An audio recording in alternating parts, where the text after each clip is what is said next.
there's actually potential that I'm going to be back in the military. No kidding. Yeah. Okay. You're actually kind of like the first person I've like spoken about that. In the very near future, you might see old Ben Bunn back in uniform again. I had gotten back from a deployment in Special Forces. It was pretty gnarly. Dealing with some post-traumatic stress, undiagnosed type stuff. Yeah. You know, and like, listen, man, I'm not out here trying to act like, you know, that like I had the most combat intensive deployments ever or anything like that. But it's just like, I don't know, man, just like.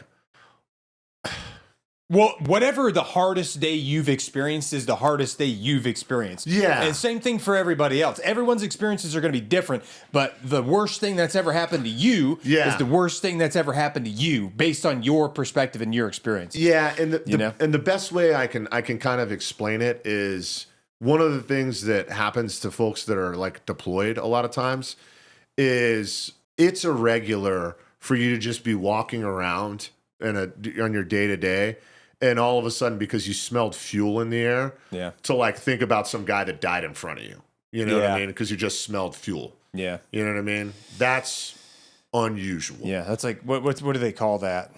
Invasive thoughts. Yeah.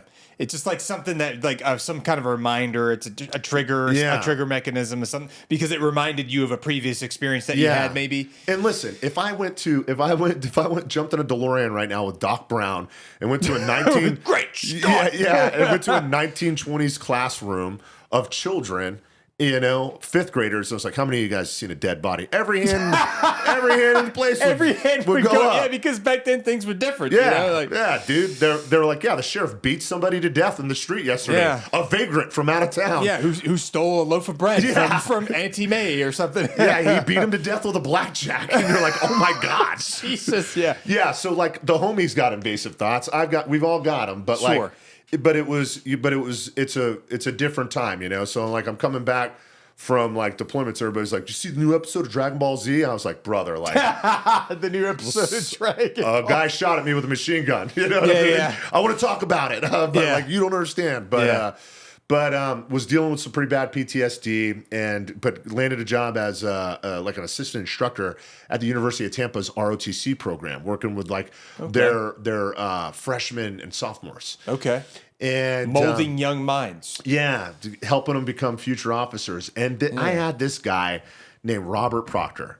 And I'm going to tell you, this is one of the first men I ever looked up to in my life, right?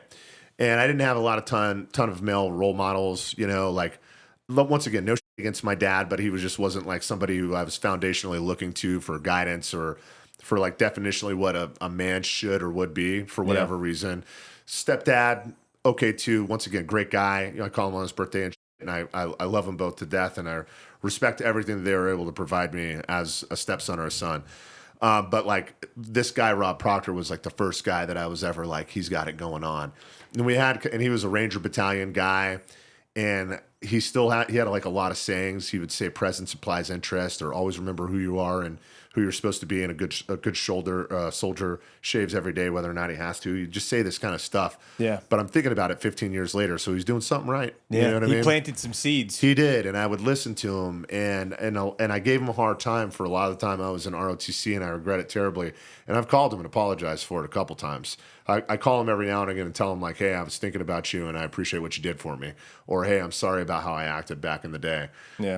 I've done that to a couple other military leaders that I had an opportunity to serve with, even though for him it was just like in a scholastic environment. Yeah. But I remember at the time I was trying to decide what I was going to do, and I was like, I think I'm just going to go active duty.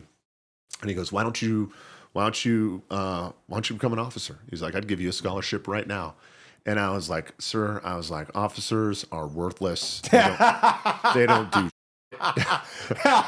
know? I could picture this. Yeah. And I was like a senior NCO at the time. And then I was like, they don't do. I was like, they're worthless. And I was like, I've never seen one that was worth a damn. And he's like, you know, Ben, if you think you could do better, I'd love to see you try. You know what I mean? I literally signed a contract like a week later. He got you. He got me. He got your ass for that. If you can do better, I'd like to see you try. Sack of shit. He got you. He knew the assignment. Yeah, he did. But I was in ROTC. I had an apartment and all this kind of stuff, and was living like a normal life for a 27-year-old man. Yeah. Put it all away. got rid of all my stuff, got rid of all my furniture. Was an RA on campus. So I was 27 years old, had like a sleeve tattoo. Oh man, a Green Beret RA, bro. Yeah, it was awesome, bro. That's wild. It was the best, dude. It was the best 2 years of my life. And it only took me 2 years to get in and out of school. And like, no joke, some of the kids that I was like helping instruct, like the next semester was just like sitting in class with them, which is like probably pretty weird for everybody. But It's probably pretty weird for, yeah, imagine like the 18, 19, 20-year-olds.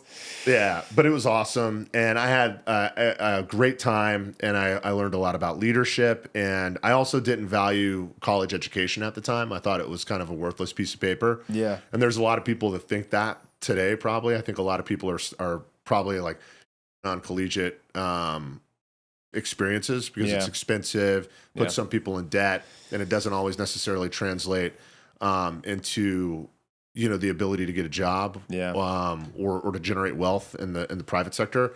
But I will tell you, I believe then and I believe now that education is a clear blue line path to jumping social class. Yeah, and both my parents are educators, and I walked into college a certain kind of way.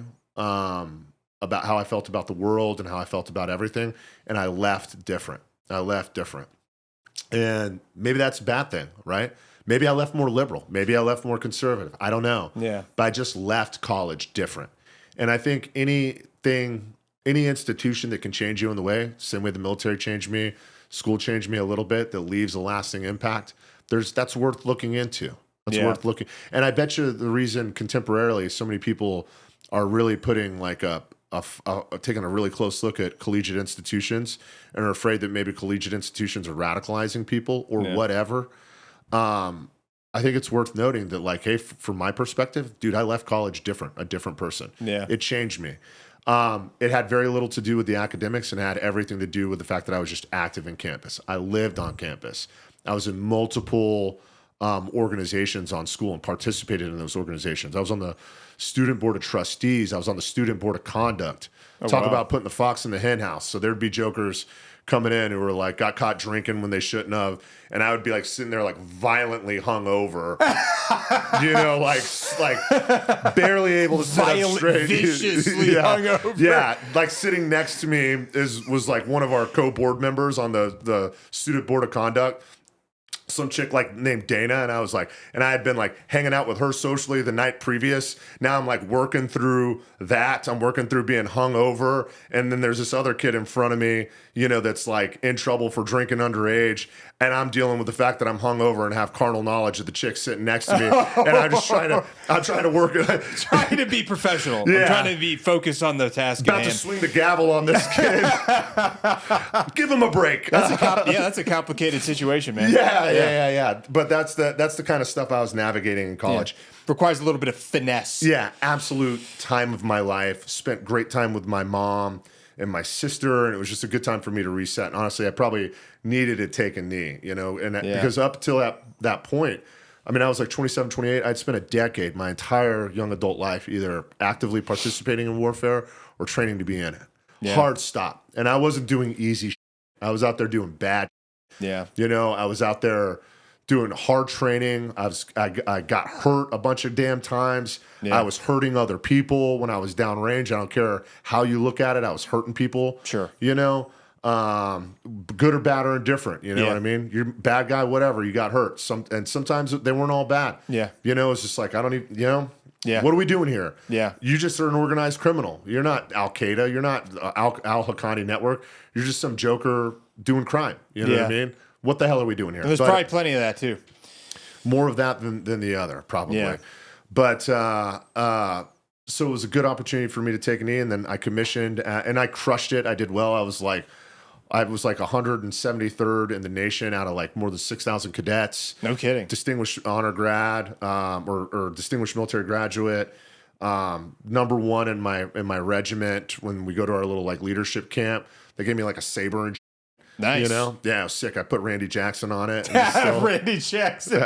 I put it above my fireplace. Yeah, and I was allowed to wear it in uniform, and I would like wear it in uniform, and it would piss everybody off. They're like, "Why does Bunn have that saber like that?" He's like, "He got it at like LDAC or something." And towards the end of the night, I was taking it out. That's so funny. But everybody's like, you get rid of that saber, Bunn. It was a leadership award, but I rate this. Yeah, but ended up getting stationed in Vicenza, Italy. I was in the 173rd. No kidding, the 173rd. Yeah, those are the guys that went to Korengal Valley. it was sick, and I didn't go to. I wasn't on that deployment. Okay, but I was on the one that they went on the following the next deployment, which was Ghazni and Wardak. Not quite. Ghazni. Yeah, in 2013. Yeah. Interestingly enough, like when I went to that Afghan deployment, that was one of my most kinetic deployments, man. I mean, I guess some of the ones that I did in the Special Forces were more like I was doing more stuff, but like I've never had.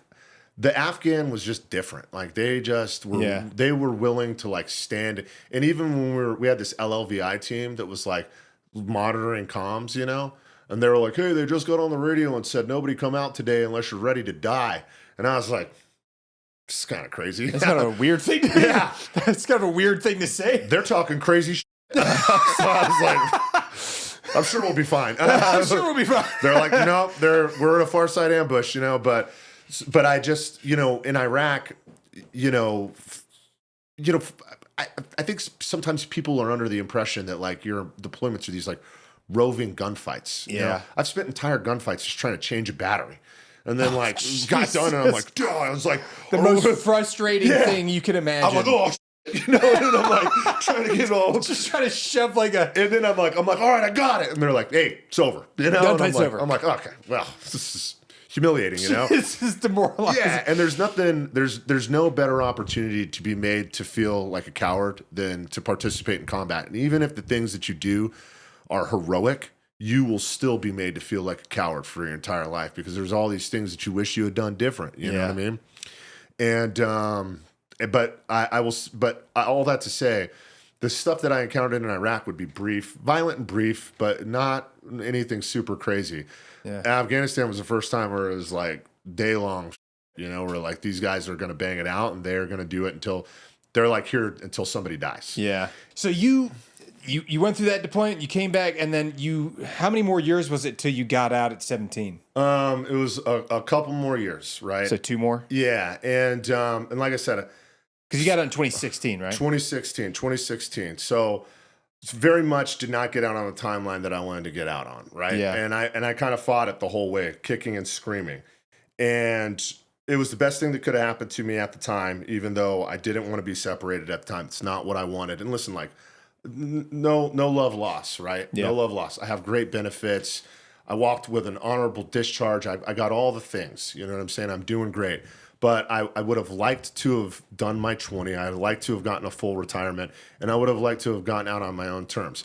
Granted, I opened up a CrossFit gym 72 hours after I got out of the Army. 72 hours. 3 days. My last 6 months in the Army, I was actively like getting a gym ready for a grand opening. 3 days after I got out of the Army, wow, I opened up a CrossFit gym. That's freaking cool. Yeah, in my hometown of Tampa, Florida, out of nowhere. That's awesome. I still own and operate it to this day.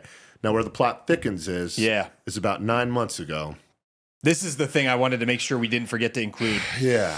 And about 9 months ago, they sent me an amended DD-214 that did not preclude me from reenlistment. It did not preclude you. The previous one did. Yeah, I was not eligible for reenlistment. They sent me a new one, and it said I was eligible. And I had a good friend who was taking company command in 20th Special Forces Group, and he was like, have you thought about getting back in? And I was like, no. Like, you're out of your mind, dude. I got a 2-story house. I got the dogs. I got the chickens. Yeah. I got all that. But, like, I took some time to think about it, and I was like, I called a few guys up, called up what will potentially be my gaining unit, which is a unit in 20th Special Forces Group, right? Yeah.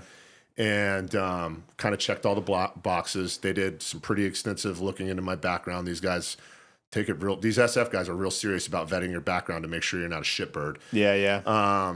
And they were like, passed a good dude test, had to do some PT test type stuff to make sure that I was still physically fit. Yeah. No question there. Look at me. When I take my shirt off, I look like I'm photoshopped. But I look like I'm an AI generated image of when you. I look like Rock made me. Chat, create a fit white guy. Like that's what it spits out. more slim thick, More slim thick. Yeah. Stronger arms. But so did all that, and like no joke, about 4 months ago I went to the MEPS, and I went back through in processing at MEPS. No like kidding. Showed up at 6 a.m.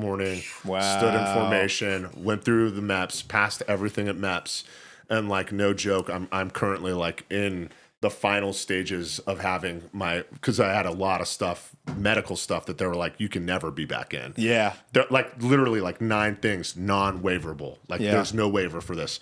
But because I have a couple MOSs that are very valuable to the military, they're like, we will waiver this. Wow. So I went up to the Department of the Army, and they're getting ready to book appointments just to get a blessing from a surgeon and a couple other folks, medical folks, to make sure all's clear. And if that all goes through, I will be resigning my commission, and I will be re-enlisting as an E5, 18 Fox, wow, in 20th Special Forces Group. I'll probably be the only E5 18 Fox in the entire Army. With 17 years under your belt. Give or take. For sure. Yeah, give or take. That's crazy. Yeah, so you in the very near future, you might see old Ben Bunn back in uniform again. And like, listen, and like, I take it serious.